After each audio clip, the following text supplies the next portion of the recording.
Boa tarde, Camaçari. Hoje, segunda-feira, dia 30 de junho, estamos começando mais um programa Simara Heller, agora meio-dia em ponto. E vamos com as principais notícias da nossa cidade, com as principais notícias do Brasil também, e algumas até do mundo, quando surge a necessidade da gente também informar. Os telefones são 3627-1934, é só ligar e participar com a gente, para a gente bater esse papo. Hoje, como assunto que está nas algumas redes sociais, inclusive no nosso programa Simara Heller, foi o conserto, ou melhor, o início da manutenção do cemitério da Gleba H, que estava um tema bastante polêmico, porque o mato já estava crescendo e a gente estava vendo ali uma série de situações. A equipe, inclusive, quando foi gravar, disse que num dado momento pisou num local que afundou, e aí uma das pessoas envolvidas acharam que ia ceder uma cova, e ficou aquela coisa toda, só que já está havendo manutenção. E o que foi dito para a gente é que essa manutenção, ela demorou por conta de um problema de atraso em licitações, e que só tinha 2 meses sem essa parte aí da manutenção do cemitério. Ocorre que também passaram para a gente agora, falando sobre o cemitério de Monte Gordo, que também está largado, inclusive comentando-se que está largado as almas, os espíritos que ficam por lá, porque da forma que está, o mato grande, sem manutenção, banheiro quebrado, paredes rachadas, os túmulos, o mato chega a subir pelos túmulos, causando desconforto às pessoas, sensação de abandono, tristeza para quem quiser visitar ali seus parentes, e inclusive um risco de vida e saúde às pessoas que residem próximo ao cemitério aí de Monte Gordo, porque materiais estão arruinados.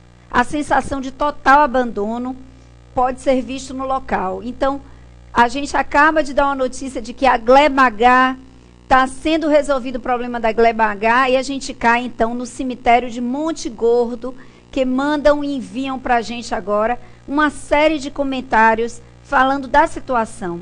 E algumas pessoas até dizendo que agride aos familiares, porque desrespeita a memória dos parentes que estão enterrados nesse local. Então é com uma tristeza muito grande que a gente fala isso. Provavelmente é a questão, a mesma justificativa que vão dar, que foi o mesmo atraso da licitação que ocasionou isso com a Gleba H, que agora está também no cemitério de Monte Gordo. E a gente fica bastante triste, porque é uma justificativa, mas que a gente não gosta e que, de alguma maneira, não explica totalmente, porque a gente não aceita. A gente não tem como aceitar uma situação dessa, uma situação que afeta, inclusive, os sentimentos e as emoções das pessoas. E a gente precisa de respeito. Eu estava achando, inclusive, que isso ia ser empurrado para as vésperas do dia de finados, porque a sensação que a gente tem é que essas coisas estão sendo cuidadas sempre quando está próxima à visitação pública, que normalmente é em dias de finados. Bom, então está aí seu Luiz Antônio, sua queixa em relação a Monte Gordo, feita no ar. Então a gente espera que, da mesma forma que a Gleba H, que Monte Gordo também tenha seu problema resolvido. Simara Heller passou para a gente o seguinte, para que a gente informe para vocês uma notícia que não agrada, mas que, pela primeira vez, vai deixar a cadeia na quarta-feira o José Dirceu. Ele deverá sair na quarta-feira, dia 2, da prisão, pela primeira vez desde que foi preso em dezembro, para cumprir a autorização do Supremo Tribunal Federal de trabalhar durante o dia no escritório do criminalista José Geraldo Grossi. Todos os dias, às 18 horas, ele retorna ao centro de prisão provisória, localizado no setor de indústria e abastecimento, em Brasília. Bom, está exigido nada de reuniões para ele, nada de reuniões. Ele vai trabalhar na biblioteca do escritório de advocacia, e o seu patrão avisou que não vai permitir reuniões políticas no local. Mas vocês acreditam? A gente acredita que muito pelo contrário. só haverá reuniões, até porque ele vai trabalhar na biblioteca do escritório. Então, a gente deduz que, na verdade, essa advertência, ele provavelmente não vai seguir. Seu escritório, pelo contrário, vai atrair a peregrinação aí de vários petistas de todo o país para conversar, para articular e para estabelecer uma série de conversas e diálogos.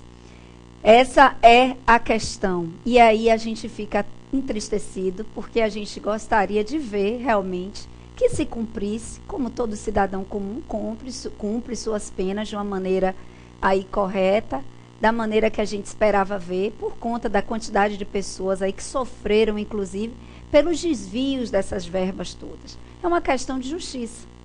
E a gente sabe que existe a importância, por exemplo, muitas vezes, no processo prisional, de que o preso trabalhe, desenvolva alguma atividade, etc, etc. Mas não é o caso do que vai acontecer com o José Dirceu. Ele vai novamente mergulhar, como nunca esteve de fora na realidade, nas questões políticas do país, e a coisa vai ficar como antes, no quartel de Abrantes, infelizmente. Bom, agora a gente vai chamar uma matéria sobre o piso da Praça Abrantes, que continua trazendo perigo à população. Olha, eu só queria lembrar que logo quando Adhemar assumiu, ele iniciou alguma reforma, trocando o piso da Praça Abrantes. Nós chegamos a acompanhar e algumas pessoas chegaram a ligar. E eu fiquei satisfeitíssima, porque a gente viu que já tinham casos e casos de pessoas que estavam escorregando, se machucando, pessoas idosas. Eu achava aquilo um absurdo. Como é que um projeto urbano foi aprovado e feito daquela forma? Não houve um técnico, uma pessoa que chegasse e dissesse que aquele tipo de piso não dava para ser colocado naquela praça, que tem que haver um estudo aprofundado sobre essas coisas. Eu não sou arquiteta, eu sou decoradora, mas tenho uma mínima noção de um piso que tenha que se colocar numa área pública. Como administradora de empresas, que também não está nessa área, e como decoradora, aquilo ali não faz sentido.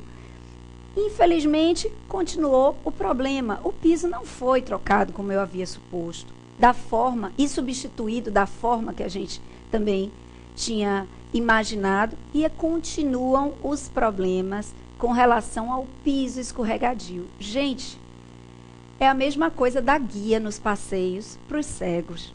A guia bate no poste. Tem guia que passa, tem guia em alguns lugares que passam ao lado de troncos de árvore. Quer dizer, a árvore, o cego vem seguindo aqui, ele até passa no lugar certo, mas ele corre o risco de se machucar em outras alturas, porque não há um cuidado efetivo em relação a isso. Então, gastar o dinheiro público e fazer errado, não dá certo. Não dá certo. É a gente mesmo que está tendo que fiscalizar tudo. Nós, vocês aí que estamos tendo que fiscalizar. Vamos ver aí a questão do piso da Praça Abrantes. Vamos lá. Estamos aqui na Praça Abrantes para falar com a população em relação ao piso próximo à fonte. Constantemente, crianças de nossa cidade ou de regiões próximas que vêm aqui, acham bonito, vão tomar um banho ou vão passar aí por debaixo. Devido à falta de manutenção, que você olhando, você vê que tem limo ali, que cria um certo limo, que é onde cai água por muito tempo. Claro, se não tem manutenção, não tem limpeza, cria um limo. E cria um limo e as crianças passam aí, eu já cheguei a presenciar crianças aqui se acidentando. Um certo dia aqui, eu estava aqui quando as crianças começaram a brincar aí, correr aí pela água, por fato de achar bonito, mas não é seguro. E a criança caiu, bateu a cabeça, sangrou. E aí a moça me pediu ajuda, eu peguei a criança, coloquei ali no banco e a gente conseguiu um táxi aqui, onde a gente levou para o posto de saúde aqui na Pomba. Muita gente cai aqui, Davi? Muito, constantemente. Todo dia você vê alguém escorregar? Sim, com certeza. Esse piso aqui não é o adequado para essa obra aqui, entendeu? São crianças, pessoas idosas andando por aqui, esse piso está muito escorregadio e já teve caso de acidente aqui na praça, entendeu? Aconteceu a gente cair, eu mesmo já escorreguei, entendeu?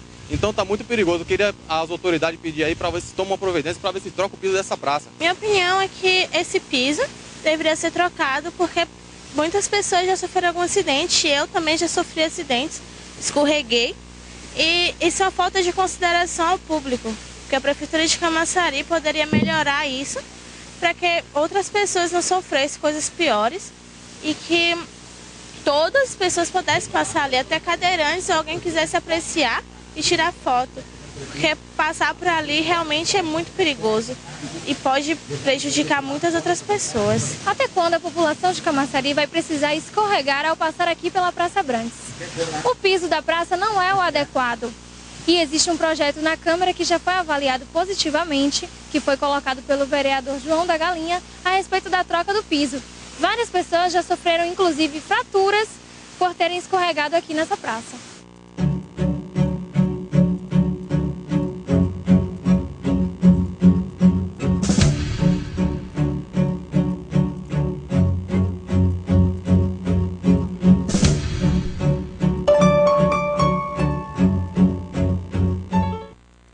Pois é, parabéns aí ao vereador Zé da Galinha, que está atento, a ponto de já ter, João da Galinha já ter feito aí uma solicitação enquanto vereador, junto aos seus colegas, já foi aprovado e a gente aguarda a execução, porque, de fato, é problemático. Porque se a gente imagina que há o machucado, há o escorregão, há a fratura, e daí tem que se procurar os médicos.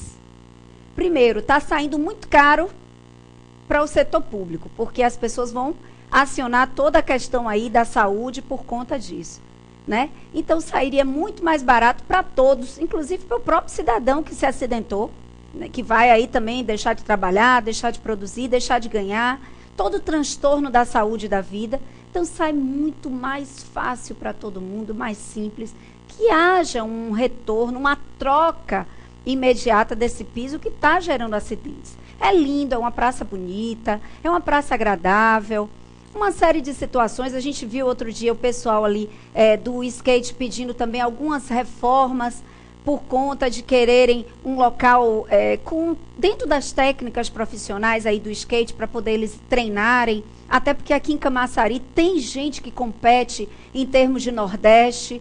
Então, gente, aproveita aí, troca o piso de um lado da praça, logo do que está escorregando, e tenta rever um projeto para dar uma cara nova para a nossa cidade, que está precisando dessa autoestima, dessa injeção de autoestima, para viver verdadeiramente a felicidade, o lazer, a alegria, o conforto. Porque, olha, os políticos, os governantes, as pessoas que administram, se elas fazem bem o seu trabalho, elas estão na retaguarda proporcionando para que toda a comunidade viva em condições melhores, com qualidade de vida. Quem quer, né? Até o nosso amigo Guedes de vez em quando diz que eu sou meia poética, que gosto de falar de amor e tudo. Então não vamos falar de amor, vamos falar de dignidade da pessoa humana. Quem quer, assume a coisa para fazer um trabalho de retaguarda. Faz o trabalho de retaguarda para que a população flua, desenvolva economicamente, desenvolva intelectualmente, desenvolva no âmbito até familiar. Porque praças geram lazer, geram sensações de alegria, encontrar as pessoas amigas, ou mesmo para espairecer, ter um ponto de encontro, uma reunião, uma troca de um livro, a leitura de um livro, um esporte que se faça na praça. Então, isso tudo quer dizer, e a nossa praça é uma praça bonita, inclusive está nesse estado, a gente realmente fica muito triste com isso aí. Bom, agora o próximo assunto aqui passado por Simara tem a ver com os discursos do PT na convenção, a convenção do PT, e os principais sites comentam que os discursos não empolgaram e que a culpa disso é do marqueteiro do PT, o João Santana, que fez com que Dilma e o próprio Rui Falcão e os outros fizessem discursos xoxos. No primeiro momento, nós vimos na Bahia, logo no dia da convenção, bastante gente falando expressivamente de que a convenção tinha sido... Lídice da Mata chegou a dizer que foi uma demonstração de força para um candidato fraco. E até nós tivemos aqui Cara de Hambúrguer no dia, comentou com a gente que não foi, a história não foi assim. Não foi uma demonstração de força para um candidato fraco.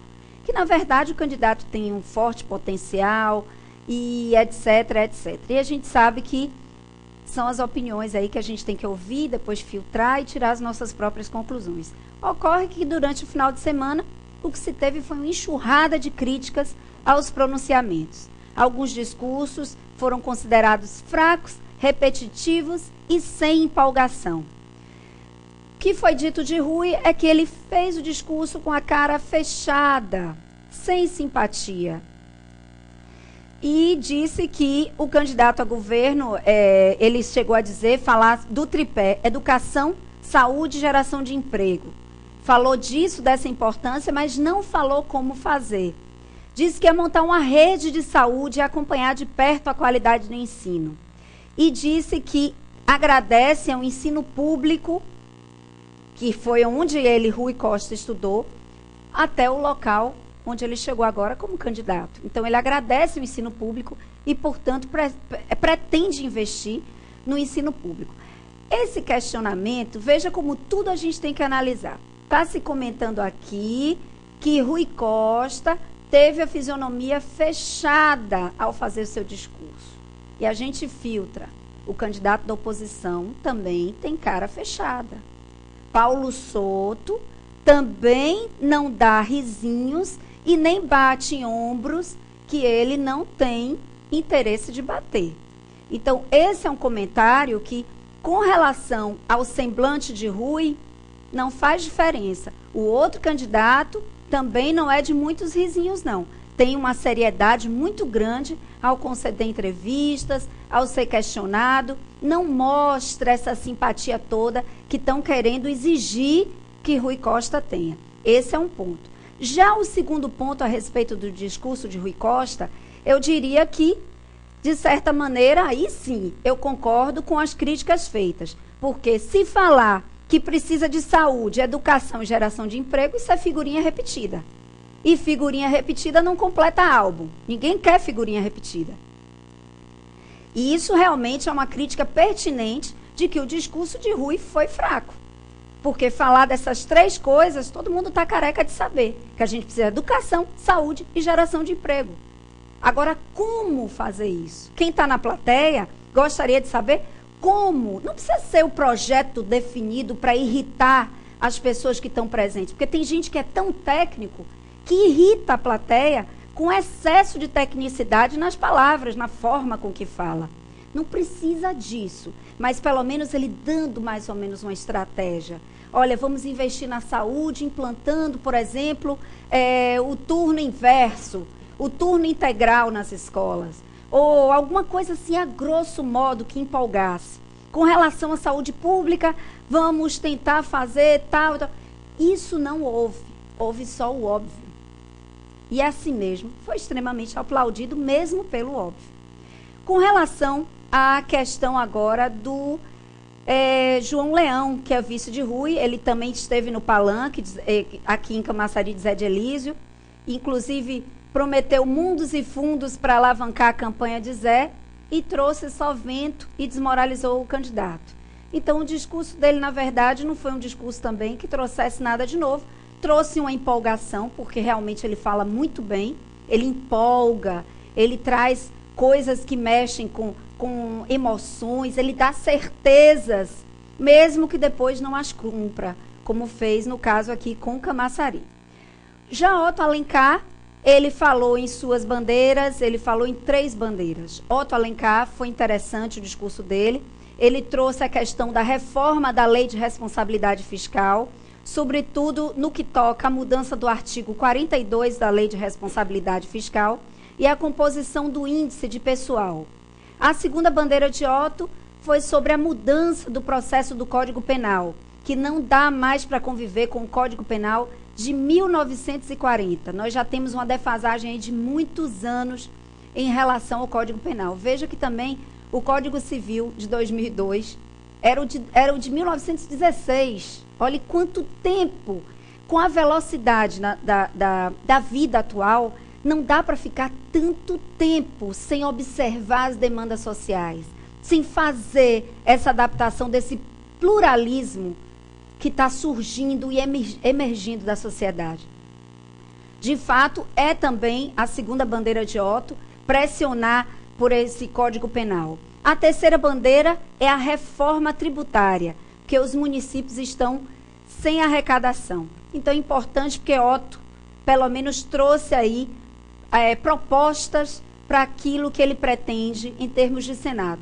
Alguns dizem que outros também comentam a mesma coisa. Bom, mas pelo menos no discurso dele ele foi enfático e ele trouxe algo mais para que se tenha uma expectativa em relação ao mandato dele. Já o discurso de Wagner, também as pessoas criticaram porque ele começou o discurso dizendo: acho que a chapa é muito competitiva. Ele não devia achar. Quando se está fazendo campanha, ninguém acha, todo mundo tem certeza. Pergunte a um candidato qualquer, mesmo aquele que não pontue, o que ele diz? Se ele for um candidato, ele sempre diz: nós vamos vencer. Ele transmite sempre a certeza da sua vitória, a certeza das suas escolhas, porque quando a gente não é certo, o outro não tem por que acreditar. Então, ele começou dizendo: eu acho que a chapa é muito competitiva.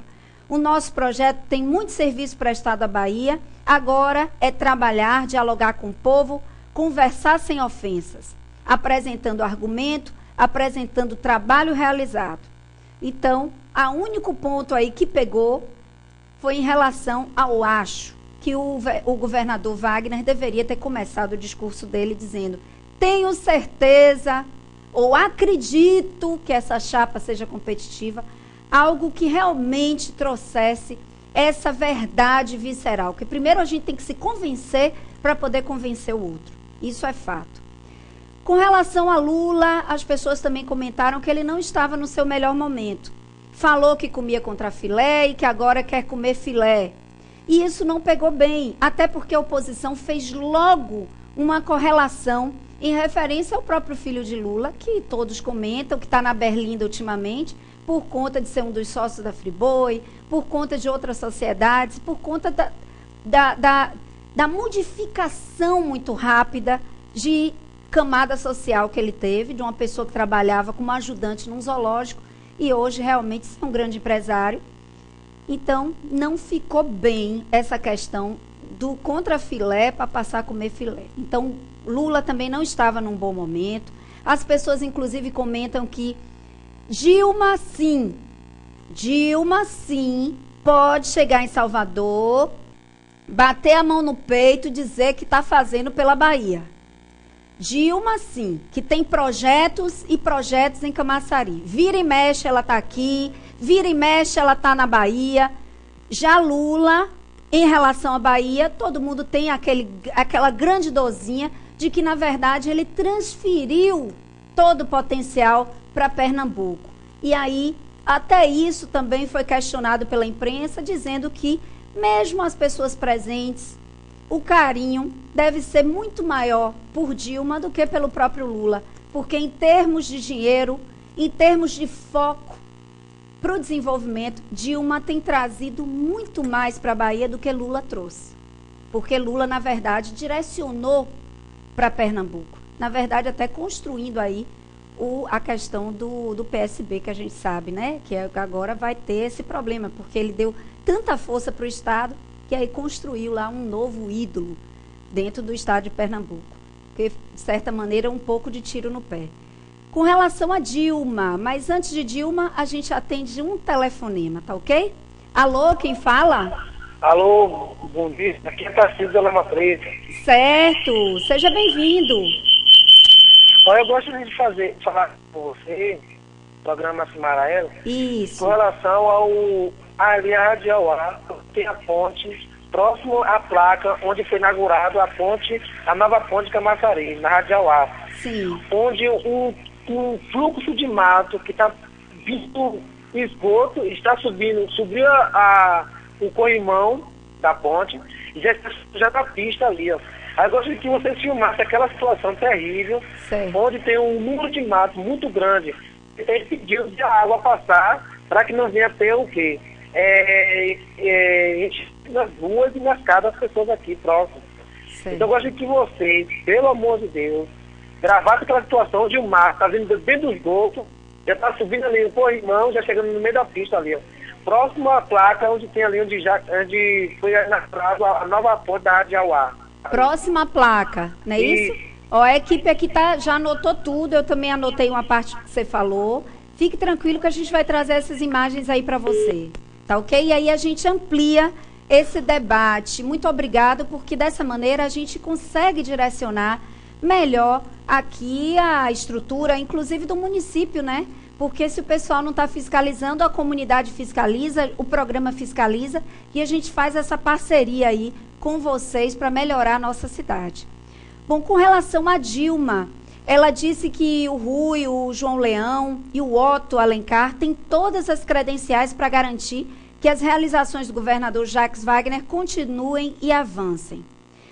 Bom, é aquela história, o discurso dela foi basicamente isso, e a gente, mais uma vez, diz que Dilma, de certa maneira, ela fez muito mais pela Bahia do que o próprio Lula fez. Então, a gente fica por aí nessa questão do discurso, foi pauta aqui transferida por Simara Ellery. Ela também traz as coligações do PT aqui no Estado, que hoje ele está até agora com 6 partidos, além do PT, está com o PP, com o PSD do Otto Alencar, com o PDT, com o PCdoB e o PTB de Benito Gama, que se ele não tivesse se unido, provavelmente ele ia perder a vice-presidência do Banco do Brasil. Então, são esses 6 partidos que estão apoiando aí o PT nessa corrida agora pelo governo, novamente, na figura de Rui Costa, que é o candidato ao governo do Estado. Bom, a gente vai dar uma paradinha rapidinha e a gente volta já já. Vamos lá. Das 11 às 14 horas. E conta com a equipe entrosada, antenada, conectada com as questões do povo e com o rumo da sociedade. Participe conosco. O número é 3627-1767. É a sua 88 FM.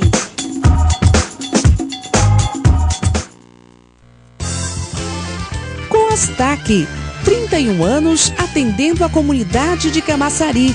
52 carros entre ônibus e micro-ônibus. Atendimento especial com acessibilidade, qualificação de motoristas e cobradores.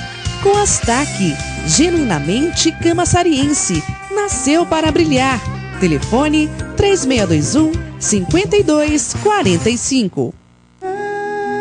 Quanto vale um sorriso?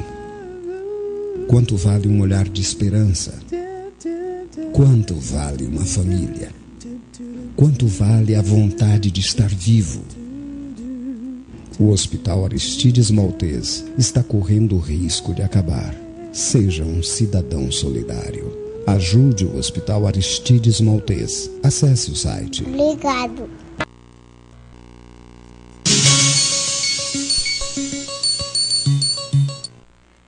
Pois é, estamos de volta aqui no programa Simara Ellery, continuando com esse bate-papo. E bom, a Arena Fonte Nova foi eleita melhor estádio da Copa do Mundo. A pesquisa foi realizada pelo site UOL, teve a consideração alguns quesitos como comida, limpeza, conforto, elegeu o estádio baiano como melhor entre os 12 que receberam jogos da Copa do Mundo no Brasil. Quem levou o título de pior foi o de São Paulo, onde fica localizada a Arena Corinthians, conhecido como Itaquerão. A pesquisa é realizada durante os jogos da Copa do Mundo e as arenas são avaliadas durante todos os jogos. A atual média da Arena Fonte Nova é 9,5, enquanto o Itaquerão é a nota 7. Que dá para passar, né? 7 passa. A partir de 6, alguns locais já estão passando, não é mais aquilo que tem que ser acima de 5. Então, de qualquer maneira, a nota 7 para Itaquerão passa. Agora, 9,5 para a Arena, ou seja, as pessoas estão muito satisfeitas com a Arena Fonte Nova. Bom, agora nós vamos acompanhar o caso de pessoas desabrigadas do Parque Verde 2, Buriçatuba também. Vamos lá dar uma olhadinha. Estamos aqui no Parque Verde, no galpão onde a Prefeitura colocou os desabrigados do Buriçatuba e Parque Verde 2. E voltamos aqui hoje para saber o que foi resolvido, o que fizeram por eles. Vou conversar agora com a Ana Paula. Conta pra gente, Ana, qual é a condição ainda aqui do galpão? Poxa, a condição ainda tá a mesma coisa. A gente já tem 1 ano ou 1 mês e 8 dias aqui dentro e ainda nada. Criança ficando doente, gente grande ficando doente, conficinmente, o colega da gente está em Salvador internada e precisando de transplante de rim e até ainda está lá, internado, nada feito também. A gente estamos aqui orando por ela para tudo dar certo e a gente está aqui jogado, nada resolvido. Como ele disse que tirou a gente de um lugar que era pior e botou a gente em um lugar pior ainda. Um lugar esquisito, de noite tem assalto, os ladrão descem aí correndo aí, os outros pega ladrão. Isso aqui é até perigoso, isso é um correndo pro lado de cá com criança, com a gente aqui, bota a gente até de refém em perigo e tudo. Poxa, pelo menos lá era o nosso lugar que a gente morava, a gente nunca teve nada demais, como ele dizia que era perigoso, mas era o nosso teto, era o lugar de botar, nós nunca tinha acontecido nada com a gente. O pior lugar foi que ele botou foi aqui. E ainda dizendo que eu não sou filha daqui, que eu sou estrangeira. Eu não sou estrangeira não, viu? Aqui, ó, viu? O título dela é de 31/5/2007. 29 anos, filha daqui. 29 anos eu tenho. Vou fazer 30 anos já agora nesse mês de julho que vai vir agora. E eu quero estar na minha casa, não quero estar aqui não. Porque passar aqui é muito horrível, a gente não está mais aguentando. 24 anos aqui em Camaçari. Meu título daqui mesmo, de 2009. E é isso aí que nós estamos aqui também desobrigados. Entendeu? Muitas mães passando necessidade aqui que não podem passar, né? Eles desobrigaram a gente de lá de onde a gente estava, no nosso conforto, entendeu? Que se nós estivesse lá, eu garanto que nós não estávamos passando por essa humilhação. Ele está cansando muito por causa dessa poeira, por causa desse mormaço que tem aqui dentro desse lugar. Aqui só fede a cimento, que não é condições de criança nenhuma viver aqui. Meu filho está cansando muito mesmo, aí eu tenho que levar para o geral. É a primeira vez que acontece ou ele já teve outros problemas? Aqui já teve já. A primeira vez a gente controla com remédio, mas agora não tem condições que remédio não tem. Aí eu tenho que levar pro geral, para chegar lá o pediatra olhar ele, porque nem na policlínica que é mais perto não tem médico, a gente tem que ir lá pro geral, né, para ver se consegue um pediatra lá, que às vezes nem tem. Eu peço que eles tomem logo uma providência, tirem a gente daqui para botar a gente no nosso canto, que a gente estava na nossa casa, eles tiraram a gente de nossa casa.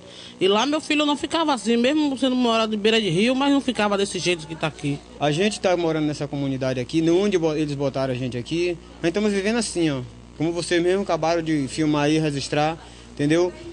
Eles falaram que todos nós aqui éramos de fora, entendeu? Que éramos forasteiros, eles falando, entendeu? Mas aí a realidade é essa aqui, ó, entendeu? O título está aqui na mão de todo mundo, entendeu? De todo mundo mostrando aí, ó, porque se todo mundo tivesse suas casas em outro lugar que nem eles falam, ninguém dormia passar um São João, que a gente é acostumado a passar bem, entendeu? Com nossa fogueira, com nosso licor, com o que seja, aonde a gente tivemos, nós, entendeu? Todo mundo, família aqui, ó. Temos que viver nisso aqui, até, exemplo, trabalho mesmo, ficou complicado a gente trabalhar, porque se você olhar aqui, ó, temos gente jovem aqui, mas cada um saía de manhã, 5 horas da manhã, chegava de tarde, para dentro dos seus barracos, que eram seus lá, nossos lá, no caso. Situação, né? Situação precária, porque se você analisar, entendeu? Vocês, comunidade Camaçari, ou quem tiver agora nos ouvindo, né? Vendo essa reportagem aqui, analisa os fatos de todo mundo estar aqui,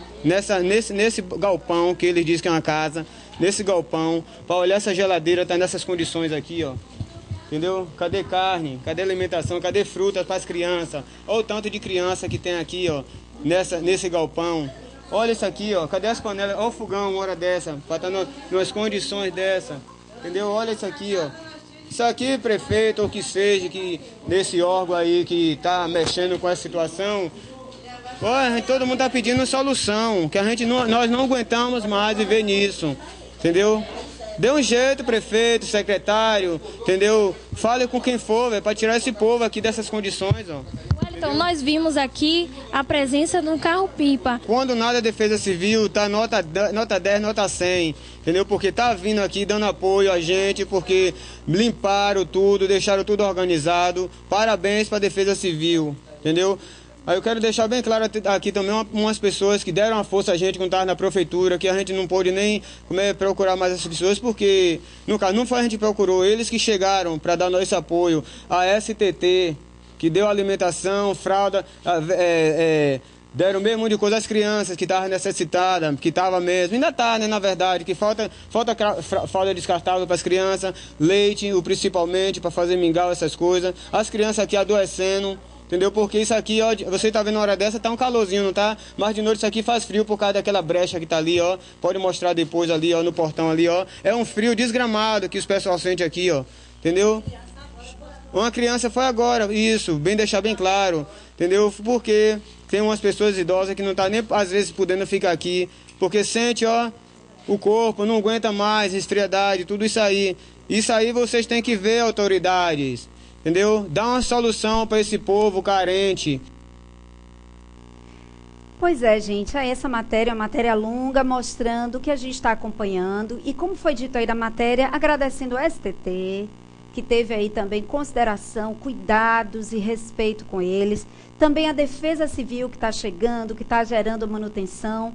Mas eles pedem para um auxílio, um olhar especial, porque eles são carentes. E a gente, mais uma vez, apela para a Secretaria de Desenvolvimento Social, que chegue junto, que acolha, porque aí, no caso, cabe, inclusive, auxílio aluguel. A gente sabe que tem cotas, que não pode ser assim de uma hora para outra, e que a prefeitura também não tem todo, por exemplo, já tem uma estrutura ali, de repente, como é que vai chegar em cima da hora? Pelo menos um prazozinho que eles já estão tendo, de 30 dias, para organizar. Eu acho que talvez para acomodar essas pessoas no auxílio aluguel, possivelmente, né? Para dar a dignidade que as pessoas merecem. O trabalho é um trabalho duro. Não adianta a gente dizer que Camaçari cresce 10 mil pessoas por ano, que vai continuar crescendo. Agora, então, com a implantação da UFBA aqui, o que vai vir de jovem, de estudante, para tentar morar na cidade de Camaçari vai ser muito grande. Isso é bom para o município. Agora, a gente precisa de gente técnica que faça um trabalho de planejamento para receber. Então, se já se sabe que são 10 mil por ano, vamos fazer um projeto, então, para entender que vão ser 10 mil por ano. Mostrar para a sociedade isso, que aí a coisa vai fluindo, vai fluindo, vai fluindo. Ok? Aqui ao meu lado, eu já estou com o secretário de Habitação, Bosco, que pode, inclusive, Bosco, se quiser comentar também um pedacinho dessa matéria, foi uma matéria de 6 minutos. Eu gostaria, inclusive, que você aproveitasse para comentar um pouquinho sobre isso. Tá certo. Boa tarde a todos os amigos de Camaçari, né? Assim, eu estava ouvindo realmente a entrevista, realmente é uma situação difícil, uma situação que exige duas alternativas, duas medidas, né? Uma medida emergencial e uma medida normal, que é aquela medida que você vai programar uma habitação para essas famílias. Essa é a segunda etapa que nós estamos fazendo hoje. Nós estamos hoje em construção, vários empreendimentos de construção. Nós iniciamos o ano passado, conseguimos no ano passado aprovar mais 4.804 unidades para Camaçari, que estão em construção desde setembro do ano passado. E a gente tem a previsão nossa que até o ano que vem, no primeiro semestre, essas unidades sejam prontas para a gente poder atender não só essas famílias, mas as famílias que estão inscritas no Minha Casa Minha Vida 2009, 2012, né? Isso aí. As ações emergenciais que não é competência da nossa secretaria, seria o caso da gente tentar voltar a falar com a sede, né, com o secretário, para ver como é que pode atender essas famílias dentro do programa de auxílio aluguel, né? Isso aí. Bom, eu vou atender uma ligação. Alô, quem fala? Boa tarde. Boa tarde. Eu não quero me identificar, não. Tudo bom? Como está? Tudo bem, tudo ótimo. Oi, pai. Eu vi essa reportagem que passou aí. Sim. E há muito tempo eu estou muito triste. Meu coração dói quando eu vejo essa reportagem. Então, assim, eu queria perguntar a você se não há como vocês mandar essa imagem para a Record, porque eu liguei para lá. Sim. E disse tudo o que estava acontecendo, certo? Me identifiquei, disse que poderia vir na minha casa e eles procuraram uma dificuldade para não vir aqui. Mas só que na sexta-feira retrasada, o carro da Record estava ali na praça, perto da Ensinante, para filmar o São João da Praça de Camaçari. Então, assim, o que é realidade, o que é benefício realmente da população, da comunidade carente, eles não dão importância. E como está em período de eleição, então para mostrar a cidade bonita, que o prefeito está fazendo, que o secretário está trabalhando, então aí eles vieram. Mas alguém conhecido de lá, do governo, só pode ser. Então não tem como vocês mandar essa imagem para a Record para tomar uma providência. E aproveitando que o secretário da Habitação está aí, secretário, isso aí não é só uma família, são várias famílias que estão em um lugar só. Isso aí é coisa de urgência, isso aí tem que ter prioridade. Existe casas fechadas e que a obra está parada. Então é da obrigação do secretário, é da obrigação do prefeito agilizar essas obras paradas e pegar essas famílias e botar dentro dessas casas, nem que seja por temporariamente, até decidir realmente o que vai fazer, porque isso é um absurdo. Nem cachorro vive desse jeito. Põe essa criança no colo. Se esse menino adoecer por baixa imunidade, por falta de alimentação, por falta de cuidado, vai fazer o quê? Vai todo mundo chorar em cima do caixão dessa criança, inclusive o prefeito e o senhor? Pelo amor de Deus, bota a mão na consciência. Camaçari não é para viver dessas condições. Obrigada, Elai. Eu estou irritada, eu estou nervosa e já estou perdendo até minha voz. Tá ok. Obrigada, Elai. Obrigada pela sua participação. Bom, diante da primeira pergunta que você fez, nós temos contato com algumas emissoras, sim. A gente pode encaminhar as imagens para ver se eles conseguem aproveitar ou se vão ter necessidade também de vir aqui regravar esse local e a gente mostrar, sim, essa realidade. Com relação à parte da habitação, eu vou passar para que Bosco responda. Mas eu queria também lembrar, gente, o seguinte, uma coisa que eu queria lembrar. Para mim, nesse momento, ali cabe mais a questão da Secretaria de Desenvolvimento Social, chegando junto com a parte de colchão, alimentação, essa parte emergencial. Porque, veja, se essas famílias agora entrarem na frente de quem está em 2009 esperando, outras pessoas vão invadir outros locais para que também passem na frente de outros. Então, eu acredito que cada caso seja um caso, que aí deva caber a Secretaria de Desenvolvimento Social gerando dignidade para aquelas pessoas que estão ali, que você está coberta de razão, já tem a criança doente, e o segundo momento, o vale aluguel. Dá um aluguel, um valor do aluguel, para que elas se acomodem, entrem nas filas, para poder concorrer e aguardar as suas casas, para não estar furando, por exemplo, o caso daquela Dona Eliette que liga constantemente para cá, que é deficiente física, que está esperando a vez dela. Então, senão, todo mundo vai ficar invadindo para depois passar na frente de quem já está na fila esperando há muito tempo. Então, para mim, na minha cabeça, eu não sei se eu estou coerente, mas seria assim, Secretaria de Desenvolvimento Social, com a dignidade lá, de alimentação, de colchão, de uma série de situações para gerar ali um mínimo de conforto e de dignidade para aquelas pessoas.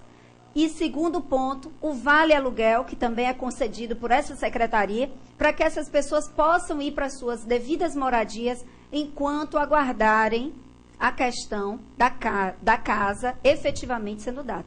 Eu vou passar para o secretário para que ele também responda o ponto de vista dele, né?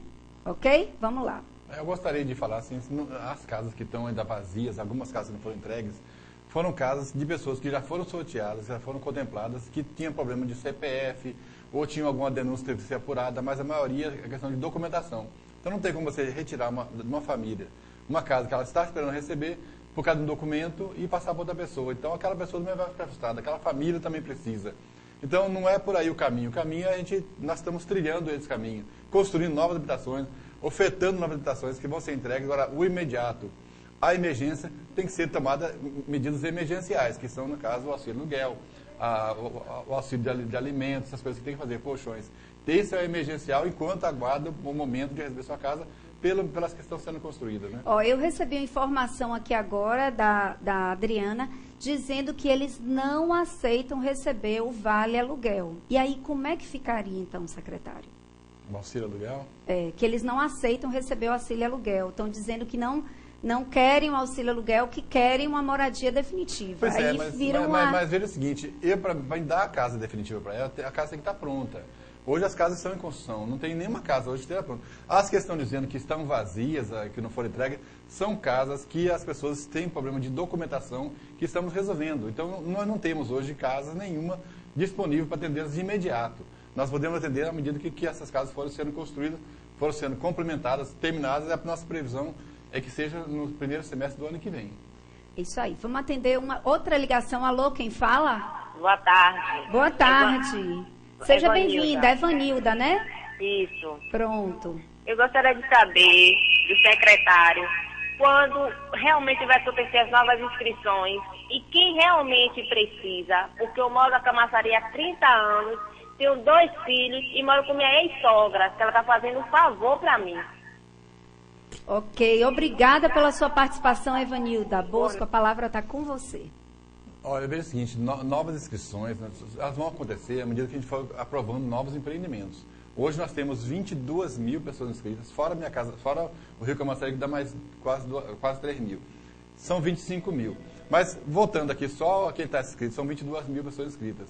Então, a gente não pode abrir inscrições, mais inscrições, sem ter perspectivas, sem ter novos empreendimentos aprovados. Então, nós estamos trabalhando nesses projetos novos. Tem um projeto em Monte Gordo, um projeto em Parafuso, tem um em Arembepe, mais um outro, talvez, em Barra de Jacuípe. Esses projetos estão em tramitação junto à Caixa Econômica, junto ao Ministério, aguardando o momento que a gente possa aprovar esses projetos. Então, você tendo uma oferta maior, você pode promover uma inscrição, uma nova inscrição. Mas, por enquanto, a gente não pode fazer isso aí, porque é quase irresponsabilidade. Com 22 mil pessoas inscritas, você abrir inscrição novamente. Mas a gente está trabalhando. Importante que a gente, ano passado, aprovamos esses 4.800 e estamos trabalhando para aprovar novos empreendimentos para atender essa demanda de Camaçari, que é muito grande, né? Vamos atender outra ligação. Alô, quem fala? É Ana. Pronto, Ana. Seja bem-vinda. Oi, Lai. Na verdade, eu estou ligando para fazer uma denúncia. Na verdade, a rua Castro Alves está pedindo socorro. Certo. Porque está um descaso total. Esse prédio do antigo camelódromo, ele está abandonado, todo quebrado, as vidraças. A gente está pedindo, por favor, que vocês mandem a equipe de vocês aqui filmar, conversar com as pessoas. Ninguém pode descer nessa rua Castro Alves. Se for no centro, à noite, tem que fazer o quê? Ir por a rua Francisco Dumont, porque está um perigo. Se descer... o pessoal está sendo assaltado direto, na verdade. Entendi. Porque ali está todo aberto aquele prédio do camelódromo. E agora, cada dia que passa, está ficando mais aberto ainda. Ninguém faz nada, está em perigo. Nós que moramos na rua Castro Alves não sabemos mais o que fazer. Está vendo os vândalos, fazendo desordem, a gente não pode fazer nada. Não passa a polícia, não tem uma segurança, não tem nada. Isso. Eu queria, por favor, eu confio muito no programa de vocês, para que vocês mandem aqui, para a gente ver aqui vocês filmando o descaso que está. E as autoridades não fazem nada. Ana, hoje a nossa equipe esteve lá pela manhã, já fazendo uma outra reportagem, já não é a primeira vez. Então, a nossa equipe esteve no camelódromo de novo, até porque na semana passada, no segunda edição do programa Simara Heller à noite, as pessoas também reclamando bastante sobre a situação do camelódromo. Então, nós fomos hoje. Amanhã a gente mostra aqui de novo e aproveitando a presença do secretário, que pode estar constantemente também levando esses auxílios, essas solicitações das pessoas, né, secretário, para o prefeito, porque realmente, se eu tivesse as imagens aqui, porque elas foram para editar, o camelódromo está um terror. E quem está nas vizinhanças, inclusive, completamente desprotegidos, porque ali vira esconderijo de marginal, gente que vai fumar lá dentro, há situações de coisas que podem, inclusive, juntar insetos para a comunidade, estão gerando vários tipos de risco. Eu queria aproveitar e passar também para o senhor comentar um pouquinho sobre isso. Eu não estou bem a par, mas eu sei que ali foi um projeto que, inicialmente, para transformar em implantação de um restaurante popular. Depois se transformou no camelódromo e esse camelódromo não foi para frente. Eu tenho a impressão, vou me inteirar novamente nesse assunto, que eu fiquei mais na habitação, né? Para saber em que pé está hoje, se vai botar a ser restaurante popular, para a gente verificar, para tomar as medidas necessárias. Eu vou encaminhar esse assunto.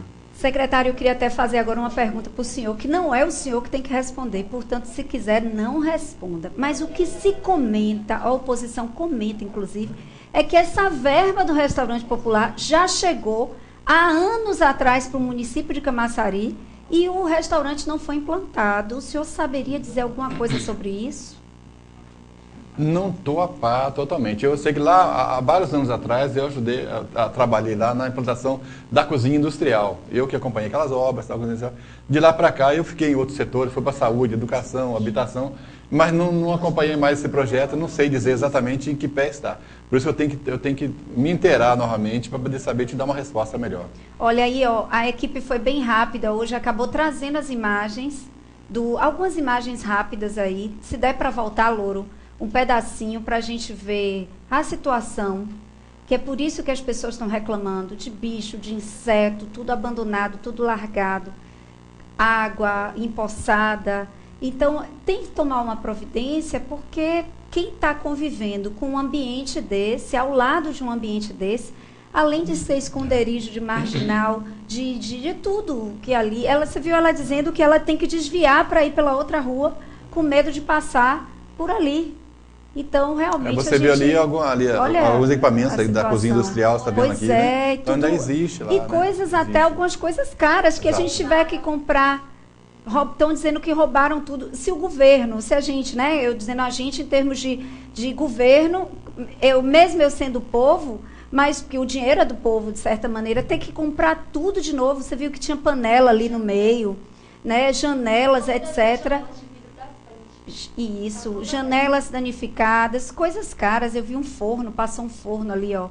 Uma situação que realmente a gente pede que chame a atenção aí para ver se alguma coisa a gente vai conseguir fazer agora num curto a médio prazo para reverter essa situação. A curto prazo eu diria que no mínimo limpar a área, né? No mínimo limpar a área, e a médio prazo refazer um projeto viável para esse local aí.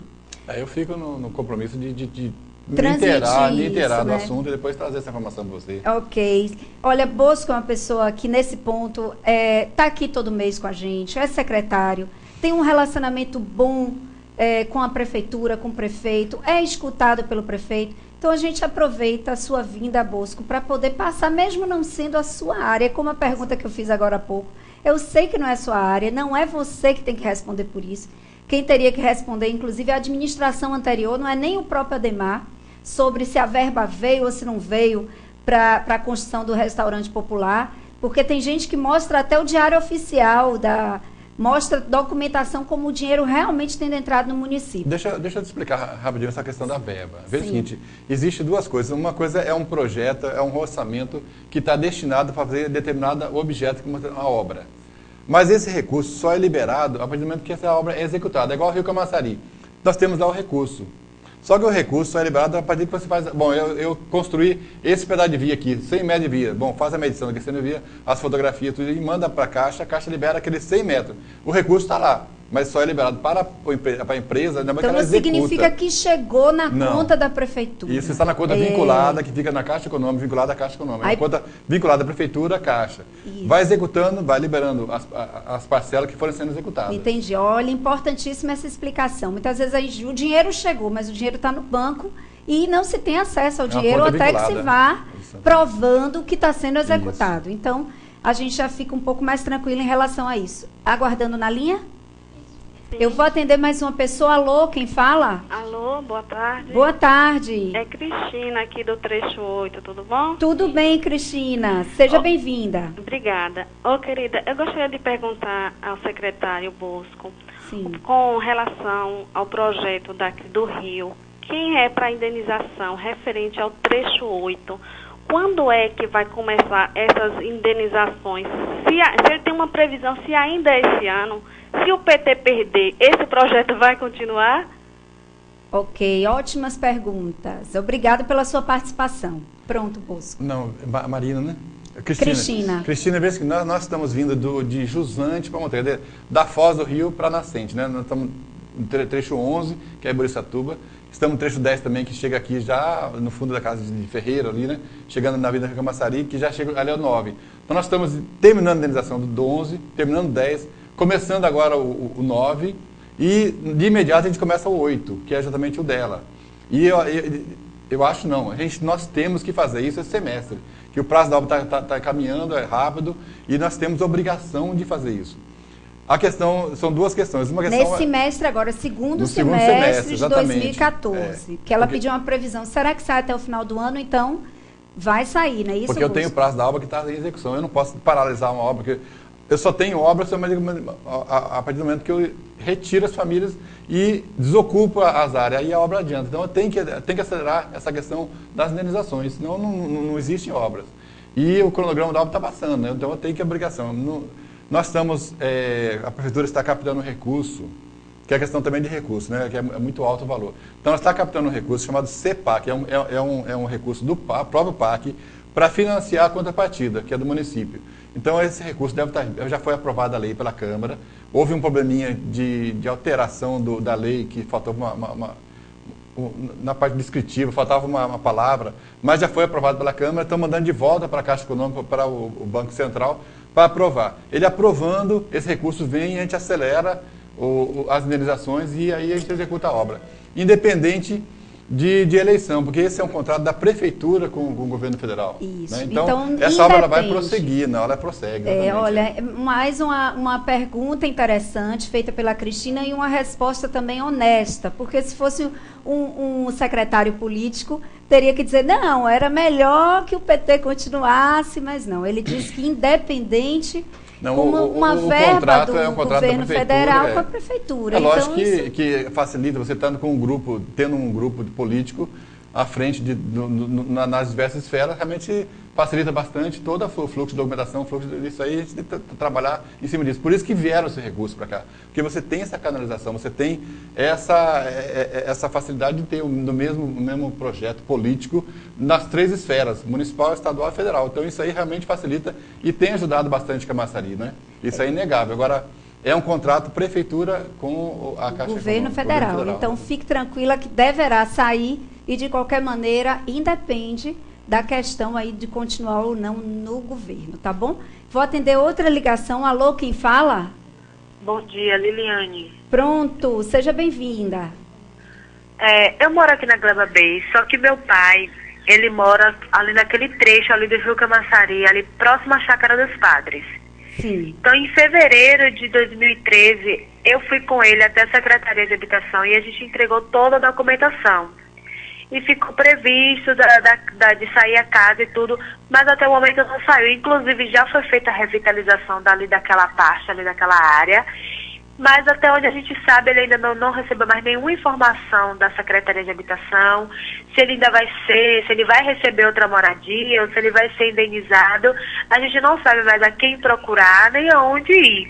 Então, eu gostaria dessa informação do secretário Bosco, e se ele puder me informar que trecho é aquele ali, já que ele está vindo de Ferreira para cá, se aquele trecho já houve, né, o ressarcimento do pessoal, ou se ainda vai chegar até aquele trecho.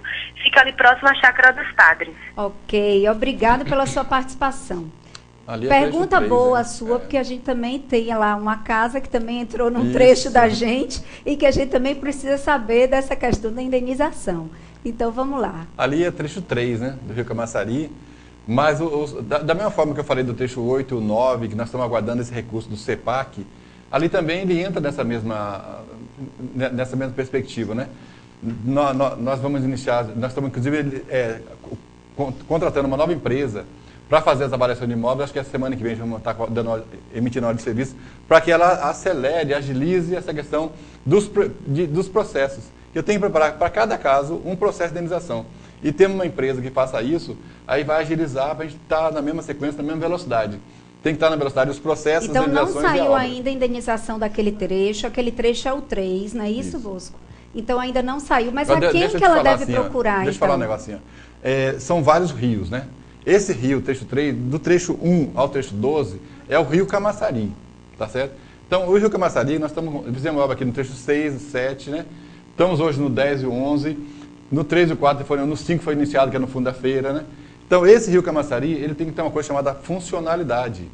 Eu tenho que terminar esse rio todo. Então, a prioridade hoje para mim, para a gente, é terminar o rio Camaçari. É começar da Nova Vitória e chegar em Burissatuba, porque ele todo pronto.